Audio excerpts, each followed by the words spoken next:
The year is 1886 and the place is Atokheza, literally cursed house, a remote village somewhere on the Hungarian plains. A little girl is born into a very poor family. Her name is Viktória Fődi. This child came into the world screaming. No wonder. Life was tough from the start on the farm. Not only is money absent, but love also. Viktória is continually abused by her alcoholic father, and she sees it as a blessing from God when she is sent to work at the farm of a wealthy neighbor at the age of 13. She thinks this new life might be bearable. At least she is away from her father's wandering hands.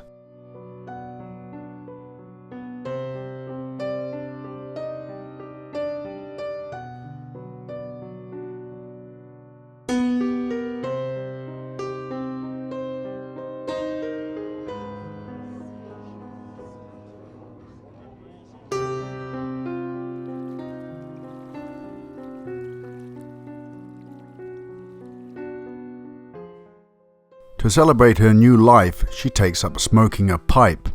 This masculine activity gives the insecure and abused girl a newfound feeling of courage and strength, as if every pull on the pipe imbues her with manly attributes.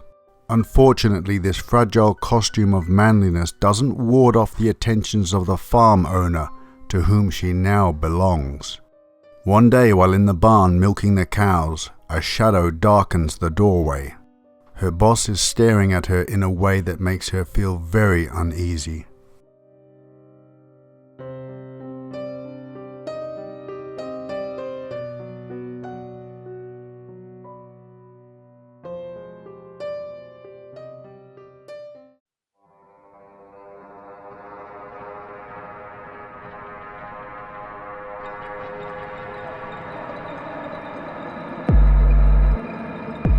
She goes back to her work at hand, hoping her industry will send him away.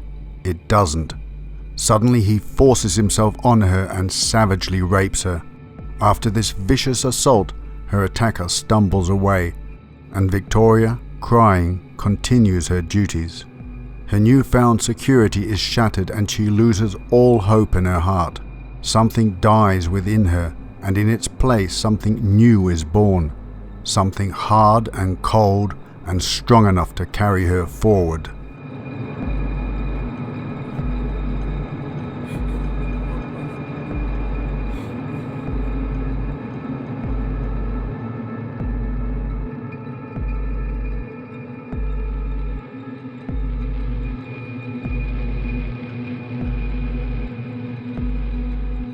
Viktória didn't think this was to be an isolated incident, and it wasn't. Every day he would enter the barn and have his way with her. She felt powerless. Her diminutive size compared to his bulk was no contest. She yielded and grew more bitter. Her hatred became her strength. One day she would turn the tables, of this she was sure. If love had died in her heart, then malice might as well triumph. She became morose and silent, her pipe and glittering hatred her only true companions. By autumn, she noticed her belly swelling.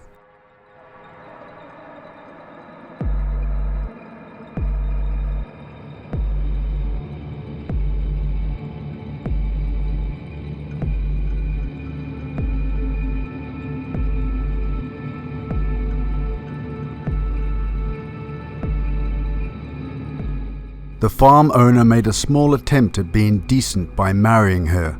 A small glimmer of hope was kindled. Maybe the child would give her life meaning.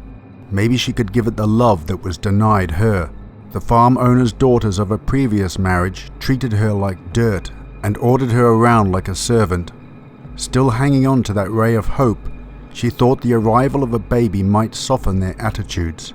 The birth of the baby was an event that was briefly celebrated. Viktória rejoiced in her newfound status and put her pipe away. But her happiness was short-lived, just like her child. Infant mortality was high in those days, and her husband left her no time to grieve. Her farm duties and marital duties must continue to be performed. The glimmer of hope was extinguished. 3 more births follow, as do 3 more funerals. A 5th baby is born, and it is strong enough to survive.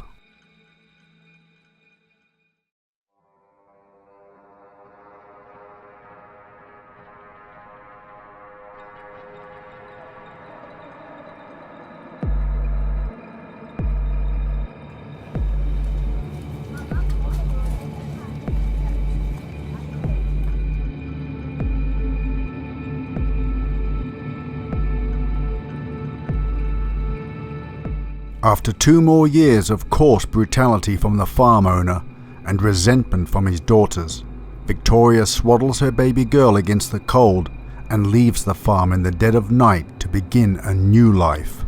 Viktória was no longer the frightened little farm girl.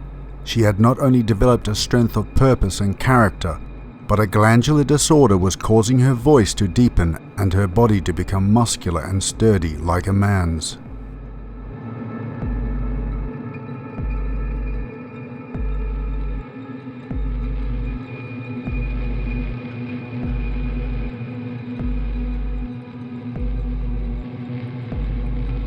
While wandering the back roads with her baby and rapidly diminishing stolen foodstuffs, she came upon an itinerant gypsy who was pulling a cart of old clothing and pans and other household items. Using some of the money she had managed to squirrel away from her wealthy but mean husband, she purchases some items of male clothing and a pair of work boots.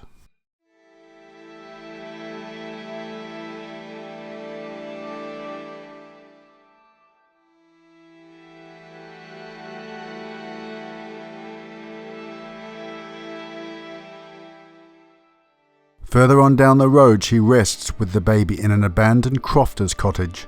After feeding her child and relaxing a little to enjoy her pipe, Viktória emerges from the cottage wearing the male attire and has cropped her hair short. Suddenly she feels very comfortable with this. She no longer feels vulnerable and begins to walk with a confident stride. She spots an inn and enters for refreshment. The labourers seated within nod in respect as she gruffly orders an ale. They are used to seeing widowers with children tramping the countryside looking for work. After some small talk, Viktória asks them if they know of any work in the area. They nod and give her directions to a large but isolated farm north of Szeged. It was a horse and cattle farm, and they'd heard from farmhands there that board and lodgings and a reasonable wage was available for a hard worker.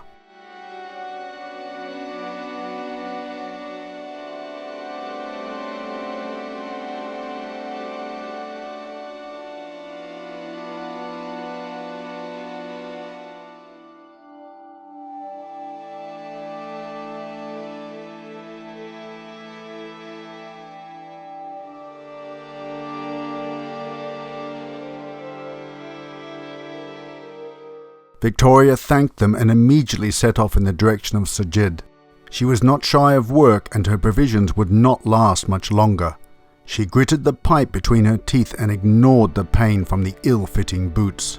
While she had an ounce of strength in her body, she would never let her child go without nourishment or protection. After finally arriving at the farm exhausted and dirty, the owner took pity on this poor man struggling to survive with his child, and said Viktória could rest overnight and start in the morning. Lodgings would be provided in a communal hut with the other labourers, while the child could be looked after by his wife during the day. Viktória was bone-weary but elated at finding employment with such a kind man.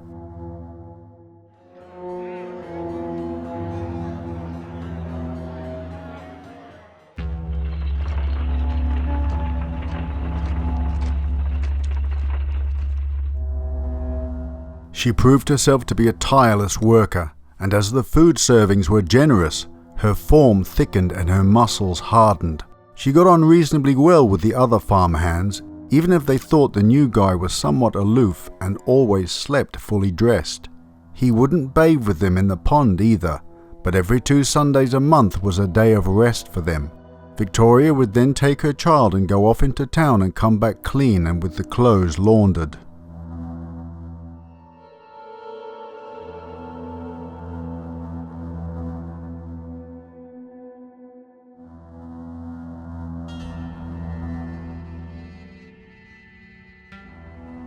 Soon Viktória started frequenting the local tavern where she preferred to sit alone and smoke her pipe in peace. The tavern owner started to call his regular customer Smoking Peter. He liked this newcomer. Once, when one of the drunks started causing trouble and threatened the tavern owner, Smoking Peter quickly wrestled him to the floor and threw him out. After that, a table in the corner was always reserved for him.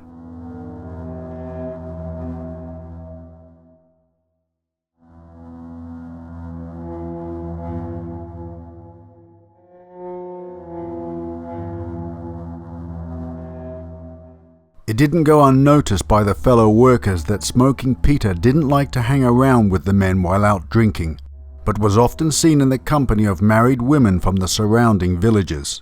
The newcomer was starting to get a reputation of having a way with the women, and this caused some resentment and more than a little envy.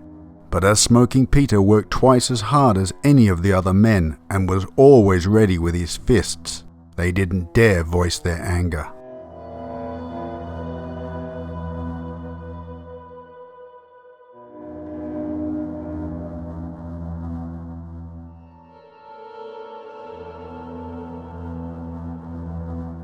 At the same time, the police were baffled by the numerous suicides of married men in the area.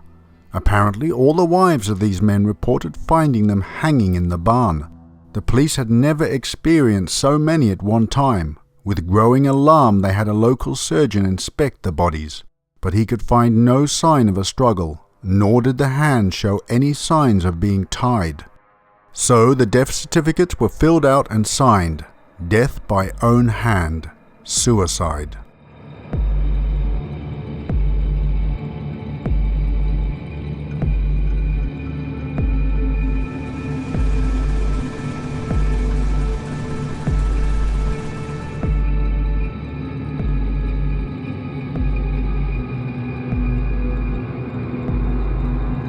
Soon the town gossips were doing a better job than the incompetent constabulary. Each of the women whose husbands had decided to leave their wives for good had been seen in the company of the tough-talking and heavy-drinking Smoking Peter. They naturally assumed that as the newly widowed women were now in need of male companionship, that an ongoing relationship would develop between Peter and the grieving women. This was never the case though. Shortly after the death of a husband, the affair would suddenly cease, only for Smoking Peter to take up with another married woman. What made them very suspicious was shortly afterwards the husband of the current love interest of Smoking Peter would soon enter the barn, never to leave it again.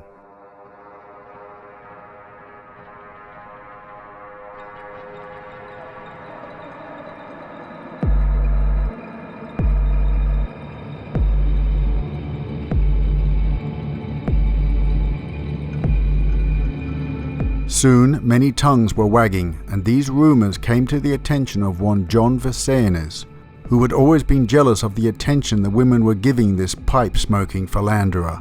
He went to the police with his suspicions and stated that the widow of a wealthy but miserly cattle farmer named John Borsok had confessed to him that she had paid Smoking Peter a sum of money to do away with her good-for-nothing husband.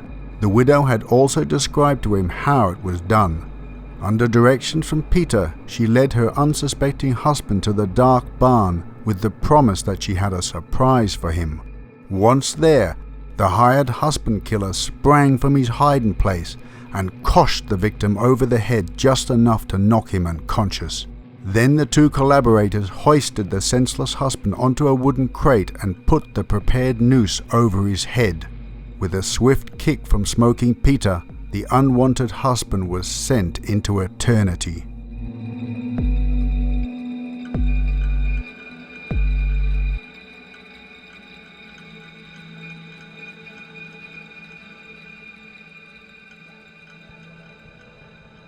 The police were still dubious at this stage and wanted to know why the widow had confided in him, and was there any other reason apart from civic duty in informing them.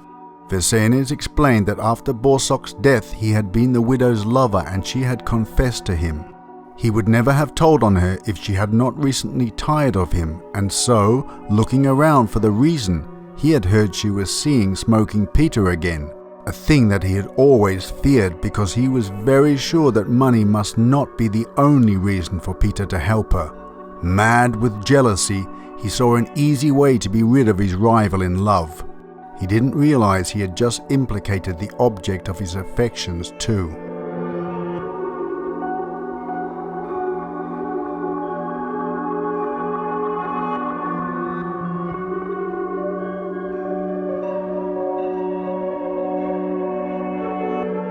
The police now decided to act quickly.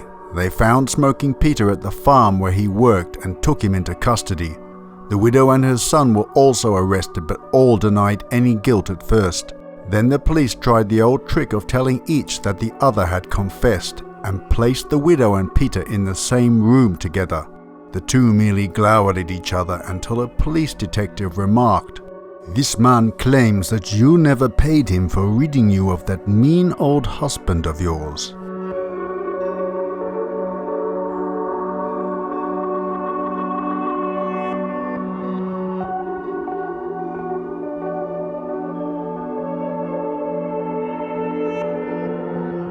"That's a lie," answered the woman angrily.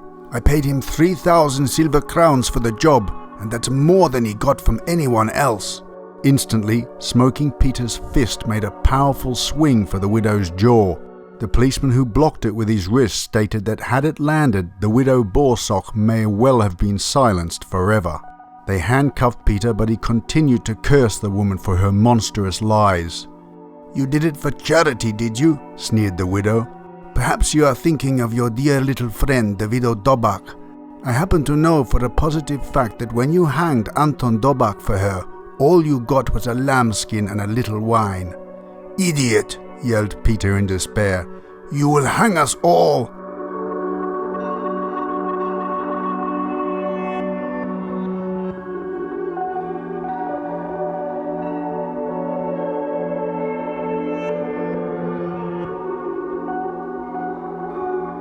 This prophecy seemed likely to be fulfilled because when they arrested the widow Dobak, she confessed and described almost the identical technique in getting her husband out of the way. Faced with this second confession, Smoking Peter admitted his guilt, so the police allege, of both murders. While awaiting trial in prison, Smoking Peter's fellow prisoners complained to the guards that the new cellmate refused to bathe and that the smell was extremely unpleasant. The prison doctor was called and he ordered a forced examination of the sullen-looking pipe smoker. Their jaws dropped in astonishment at what the disrobing of the prisoner revealed.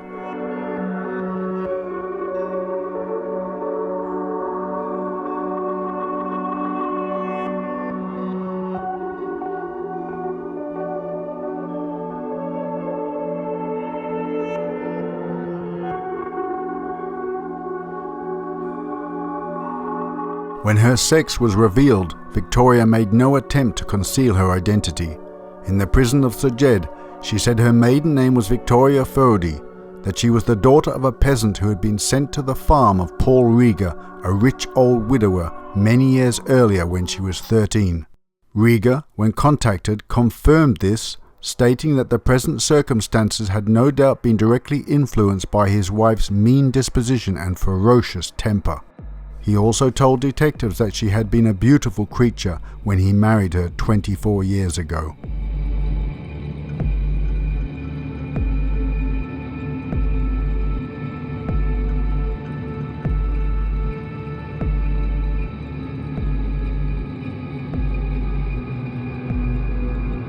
Old Riga, remembering the feminine young beauty who had run away from him, could not believe that it was his Viktória who had disguised herself for 22 years as a man, especially after he saw the coarse, masculine features of the prisoner when her pictures were printed in the papers. So he went to Szeged prison and asked to identify his former bride.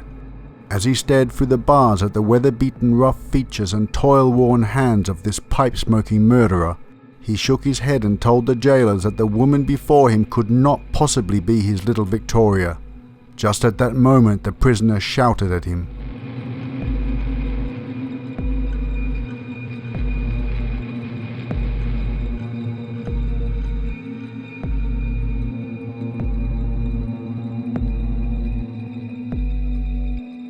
"You accursed old devil, you are the cause of all my hardships and even the situation I'm in now. I was a fool not to have done the same to you as the others." Riga stopped shaking his 74-year-old head and began to nod it vigorously. "You," he cackled. He looked to the guards. "If she hadn't said that, I wouldn't have recognized her. I hope she is hanged."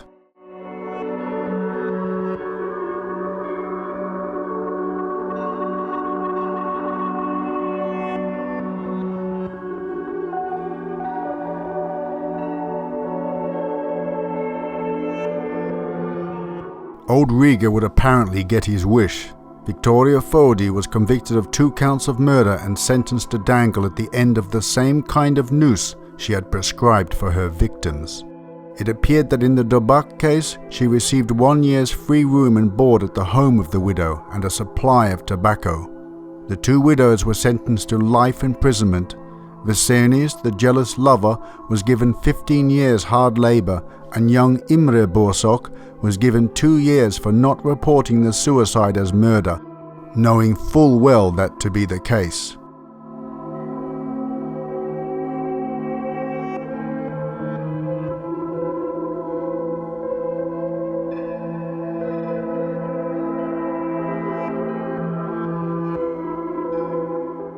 Sentenced to death in 1933, she received a reprieve on Christmas 1933 from Governor Miklos Horthy. She died in prison October the 10th, 1940. Total suspected murder count 18. The Borsok murder plus 5 more with evidence and another 12 suspected.